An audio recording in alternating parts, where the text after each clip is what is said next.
प्रत्येकाला असं वाटतं की एसी म्हणजे फक्त हा महारच आहे आणि हा महार प्रत्येक क्षेत्रामध्ये यालाच आरक्षण दिले जाते.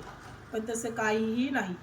ज्या त्यांच्यासाठी ज्या काही राखीव जागा आहेत त्या जागी दुसरा एसी भरला जातो. पण ह्या लोकांना कुणीही काम देत नाही.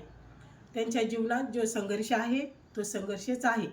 आणि समजा एखाद्या ठिकाणी जर लागला एखादा, तर त्याला फक्त तो पण कसा माणूस घेतात माहिती आहे, पुढं पुढं करणारा, चाटुगिरी करणारा, असे लोक या लोकांना आवडतात. मग त्यांना काय वाटतं की आमच्याकडे एसीचं सीट भरलेलं आहे. पण ते का घेतात? की त्यांचं ते सगळं ऐकतात म्हणून. पण जे काय हुशार माणसं आहे समजा, असे माणसं ते त्यांना बिलकुल नको आहेत.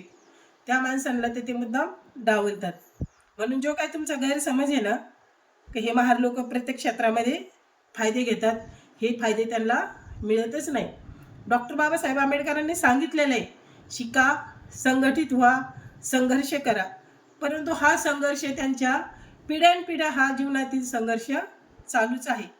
कुठेही बघा तुम्ही, कुठेही बघा, दूरदर्शनला बघा, सिरियलमध्ये बघा, गव्हर्नमेंट सर्व्हिसमध्ये बघा किंवा खाजगी संस्थेमध्ये बघा, तिथं कोणालाही एसी म्हणजे ज्या काही राखीव जागा असतात तिथं भरल्या जात नाही.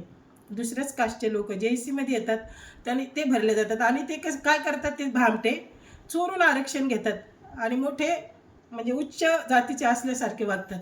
पण ते सर्व एसीच्या आरक्षणातूनच ते फायदे घेत घेत पुढे चालत असतात. नंबर एक भामटे म्हणजे ते गपचूप जो फायदा घेतात ना, तेच लोक असतात. परंतु ज्यांना जो मेन फायदा आहे, तुम्ही जे समजतात महार एसी, त्यांना हा फायदा कधीच मिळत नाही.